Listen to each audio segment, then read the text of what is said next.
Soy Tamara Hidrobo y una vez más aquí en un episodio de La Cuchara Poderosa. Cuchara que no solamente sirve para servir arroz, sino también para raspar el cocolón. Aquí donde yo vivo hace bastante calor, estamos sobre los 28 grados. La gente de la costa del Ecuador se va a sonreír y reír, pero bueno, aquí solamente este clima se nos presenta por algunos días del año. Ya acercando el verano ya hace muchísimo calor. En este episodio de La Cuchara Poderosa, reflexionar sobre algo bastante doloroso. ¿En qué momento el Ecuador ha normalizado que niños, podríamos considerar en el rango de la juventud, de jóvenes, de adolescentes, pero terminan siendo niños, terminen arrebatando la vida de otras personas como modus vivendi o inclusive como una identidad? Lo que sucedió en Guayaquil, en el aeropuerto de Guayaquil, más allá de las críticas legítimas necesarias que se le ha hecho al gobierno nacional de Daniel Noboa, al ministro Reinberg, de cómo es posible que un tipo que ha sido muy buscado y un criminal bastante conocido haya salido al país con toda normalidad y que haya salido del aeropuerto de Guayaquil con maletas, tengo entendido con su pareja, y en ese momento haya sido víctima de niños sicarios. Estamos hablando de una realidad dolorosa. Yo hablaba con algunos amigos, me decían que esto ya ha estado pasando, que esta es una realidad que el Ecuador ha estado afrontando y viviendo desde hace varios años. No es una novedad que tengamos niños que se han dedicado a cometer crímenes, a cometer delitos, como un modo de subsistencia, inclusive como una identidad. Y es irónico que mientras el presidente Daniel Noboa anunciaba un programa de becas para adolescentes, para jóvenes, tengamos justamente la historia de dos adolescentes capturados, tengo entendido de 15 y 17 años, menores de edad, que fueron golpeados brutalmente. Hay videos, hay muestras, y hay videos donde se comprueba que ellos fueron quienes dispararon a quemarropa con armas que fueron entregadas a sus manos, escondidas bajo regalos de bienvenida, y que así hayan eliminado o hayan acabado con la vida de un oponente. Conocemos que el país ahora sabe, el Ecuador sabe, que una de las cosas que uno de los menores dijo en el momento de hacer sonar su arma de fuego fue en venganza de su padre. Y justamente mientras el presidente Daniel Noboa anunciaba estas becas, vemos cómo la sociedad ecuatoriana ha fracasado, está absolutamente podrida, que se normalice que niños que podrían ser sus hijos, sus nietos, sus sobrinos, sus vecinos, sean nada más que criminales. Así se dedican a arrebatar vidas como una forma de pago, como una vía de subsistencia cuando el Estado les ha abandonado, cuando no hay ningún tipo de apoyo, ni siquiera una garantía de futuro sano, con deporte, con educación, con alimento, que les permita crecer sanamente. Y en esa ausencia, las mafias entran en control total y absoluto de la vida de las y los ecuatorianos y captan a esa adolescencia, a esa infancia abandonada por el Estado ecuatoriano, para seducirla con dinero fácil, con venganzas, con identidades y pertenencias que tanto se exige y tanto se necesita en esa edad tan vulnerable. Y así vemos como los estados de excepción de Daniel Noboa no han servido para nada. En medio de estados de excepción, el incremento de muertes violentas no ha hecho sino alzar esos números, donde la vida de ecuatorianas y ecuatorianos se ponen en riesgo simplemente por salir a la calle, por salir a trabajar, por salir a estudiar, por seguir la vida.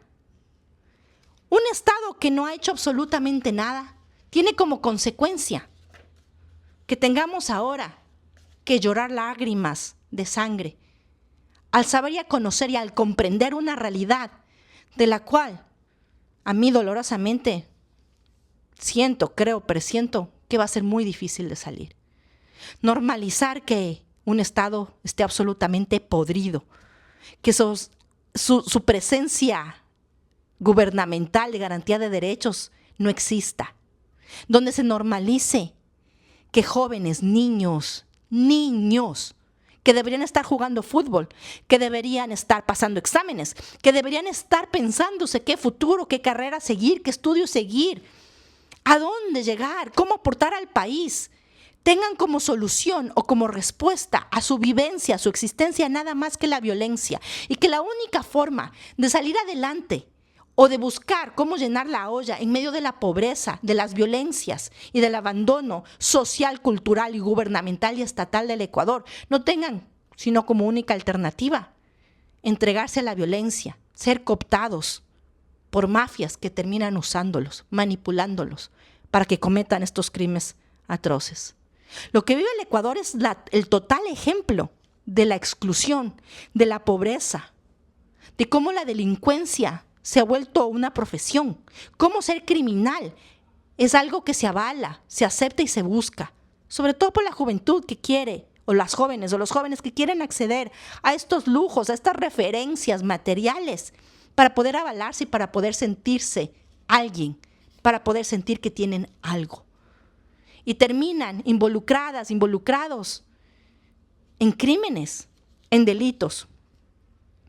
No hay educación, no hay opciones, no hay alternativas, porque no tenemos un gobierno que le importe, que piense, que planifique y que se entregue en su trabajo para garantizar que no tengamos esta realidad cruenta de la cual, creo yo de verdad, con mucho dolor es muy difícil salir, tener niños que son sicarios.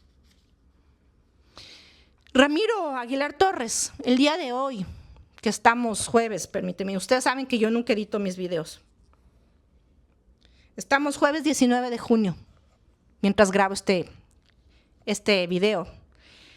Sacó en su cuenta de X, que les invito a todas y a todos a leer, una reflexión sobre el artículo 18 del COIP, que indica y que de hecho es lo que rige un poco la legalidad, no un poco, porque sabemos que quien tiene dinero puede manipular y hacer uso y abuso de las normas, de las legalidades, de los jueces. Lo sabemos desde arriba hasta abajo quien tiene esto, ¿no? Ramiro Aguilar en su artículo propone cambiar el artículo 18 que hace que los menores de 18 años no sean imputables para ser catalogados como, o mejor dicho, para ser juzgados dentro del sistema legal en la imputabilidad de un crimen como el asesinato. Y habla de reflexionar o de la posibilidad de cambiar la edad de imputabilidad. Me corregirán las personas que saben leyes, normas, que son abogadas y abogados. El mismo Ramiro me puede corregir. Porque al tener este artículo 18 en el COIP, de cierta forma ha blindado a los menores de edad y a las mafias y a los criminales. Ramiro reflexiona y analiza mucho esta realidad del país. Los ha blindado para usar, manipular a menores de edad para que cometan crímenes, porque claro, a la final no van a ser tratados como adultos ni van a tener toda la pena del Código Orgánico Integral Penal que establece cuando alguien tiene imputabilidad, porque les retiran la responsabilidad de un crimen, de un delito, como es el de arrebatar la vida a alguien a quemarropa, como lo hicieron los jóvenes el día de ayer en el aeropuerto de Guayaquil. Y habla de la responsabilidad que tienen, o que debe, o que puede, o que certeramente creo yo también llega a tener un joven, un adolescente a los 16 años. Y aquí apelo a las madres ecuatorianas, a los padres ecuatorianos que tienen hijos, que tienen nietos, que reflexionen y se miren al espejo y miren esos videos, aunque son muy duros, y obviamente no circular la imagen, los rostros de los jóvenes que cometieron el crimen o que están en los videos, porque es en contra de las normas y las leyes. Yo no lo he hecho. El video sí, donde los atrapan, los golpean porque no se ve el rostro, porque hay que mantener esa integridad y porque los menores de edad también están cubiertos en su identidad por las leyes y las normas. Pero les invito a las personas que me escuchan, que se hagan eco de este video y que me siguen en mis redes sociales, que piensen en sus hijos, en sus sobrinos, en ustedes mismos, los hombres de mi patria que me escuchan, en esa edad de fragilidad, de vulnerabilidad, de mucha influencia. ¿Hasta qué punto tenemos o tienen la responsabilidad o teníamos la responsabilidad a esa edad de ser conscientes de los actos y de los comportamientos que tenemos? Y yo creo que sí existe. Sí existe una conciencia y una responsabilidad y no podemos mirar al otro lado y no podemos aceptar que un joven, un adolescente, un niño a los 16 años no sepa lo que está haciendo. Porque termina sabiendo y comprendiendo que efectivamente está haciendo un acto de venganza o va a recibir una remuneración por un acto que termina siendo delictivo, criminal. Yo nunca he estado a favor de las penas o de alzar las penas o de intentar buscar alguna solución de punitividad para poder solucionar las realidades del país. Pero el artículo de Ramiro el día de hoy me hizo pensar, me hizo reflexionar sobre la realidad que está viendo el país. En el Ecuador se necesita una mano dura que no existe. Se necesita control que no existe. Se necesita inversión social que no existe. Se necesita atención a la juventud y a la infancia que no existe. Y se necesitan penas severas y ejemplificadoras que muestren que los niños o los adolescentes no pueden ser usados como la forma como están siendo usados.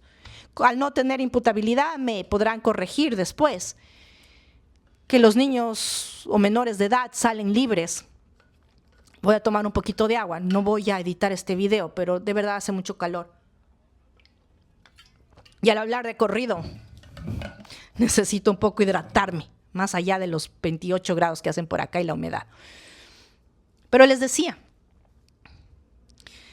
tenemos a todo un sistema criminal delictivo en el país que está usando, está cooptando a los adolescentes que vimos ayer cometiendo el crimen en el aeropuerto de Guayaquil.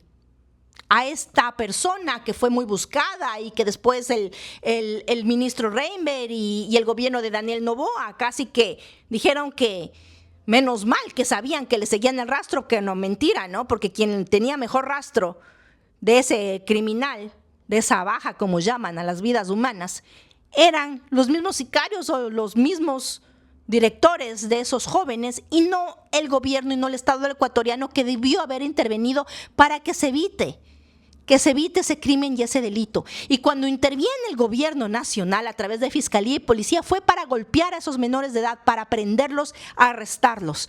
Y seguramente irán al proceso judicial y bajo el COIP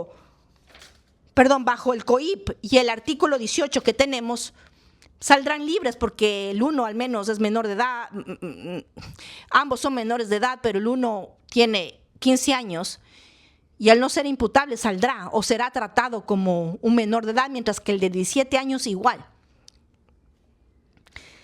Y aquí la reflexión, ¿qué tenemos que hacer en una ausencia total del Estado ecuatoriano? ¿Qué tenemos que hacer cuando el Ecuador tiene una justicia absolutamente podrida, utilizada, mangoneada? Cuando tenemos un ministro y ministros de Estado que están más ocupados en defender lo indefendible de las corrupciones que nacen desde las entrañas de sus amigues del gobierno nacional. Y luego tenemos casos horrorizados, dolorosos, como el que vivimos ayer como país, como nación. ¿En qué momento estamos normalizando que existan niños, adolescentes, que se dediquen a arrebatar la vida como profesión y como motivo o como alternativa de subsistencia, sobrevivencia, de identidad, de trabajo, de existencia? Y para que lleguemos a ese punto tiene que pasar muchas cosas, y entre esas, la podredumbre de la mente ecuatoriana de ustedes, que han permitido que el Estado ecuatoriano sea un Estado criminal, un Estado feminicida, un Estado que utiliza a lo más sagrado que tenemos, que es la infancia, la adolescencia, el futuro de la patria, que los utiliza para campañas electorales o para posicionamientos gubernamentales, pero no les da la asistencia, la atención que requieren, que necesitan, que se debe de dar como gobierno obligado de asegurar derechos.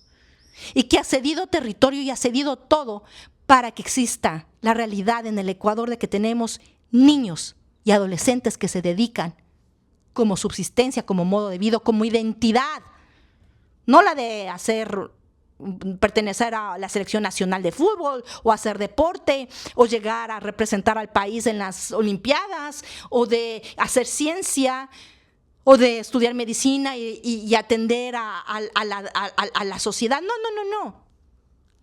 Puramente a la criminalidad y al delito. Puramente. Y es la ausencia del Estado ecuatoriano lo que hemos permitido en términos de desinstitucionalidad, de destrucción. Otra vez vean de esto. Esta es el arma del pueblo que ha permitido que lleguemos a donde estemos. El voto y el odio. El odio que les ha hecho a muchas personas aspirar cosas que no existen, tener referencias que están podridas, porque tener relojes de marca o tener cosas materiales no es el futuro. Es tener vidas dignas, poder vivir en paz, poder tener un plato de comida, salud, educación asegurada, algo que los jóvenes y la adolescencia en el Ecuador no tienen. Gracias a Daniel Noboa, que se condone y se perdona las deudas a él, a su familia, que se va de viaje a los mundiales de fútbol, que tiene todo el derecho de ir a ver los mundiales, los partidos, lo que le dé la gana, después de atender las necesidades del pueblo ecuatoriano, después de atender la realidad lacerante de un país que se desangra a día seguido, a hora seguida, con muertes violentas, cuyos criminales son nada más ni nada menos que los niños y los adolescentes de la patria. El futuro de ustedes está ahí reflejado en esos chicos que ya son sicarios. ¿Qué están haciendo y qué debemos hacer como sociedad para no normalizar lo que no es normal? No permitir que nos digan que el Ecuador, ese país chiquito a la mitad del mundo, es referencia de delitos, de crímenes, de violencias inimaginables como tener niños que cometen delitos. Ahora creo yo que cambiar el COIP y hacer que los adolescentes de 16 años tengan, o sean, como se dice legalmente, tener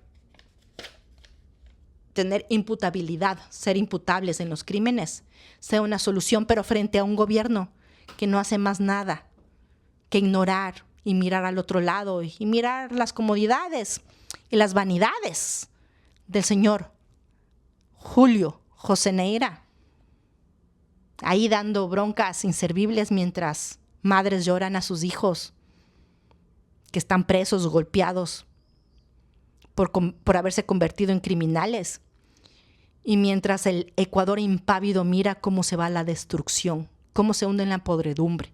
No sé si cambiar la imputabilidad a los 16 años sirva de algo, pero frente a una ausencia de un Estado, al menos será un mensaje que lleve a reflexionar al país, a la sociedad, de que las mafias, el abandono del Estado no puede salir impune frente a esto, como los adolescentes que cometen esos crímenes tampoco pueden serlo. Soy Tamara Hidrobo, me encuentran en mis redes sociales como Mijita Poderosa, hashtag Mijita You Have the Power. Ojalá las mijitas, las madres, las mujeres tuviéramos más poder en el Ecuador para cambiar esta triste realidad. Gracias por seguirme y compartir mis videos, mis comentarios.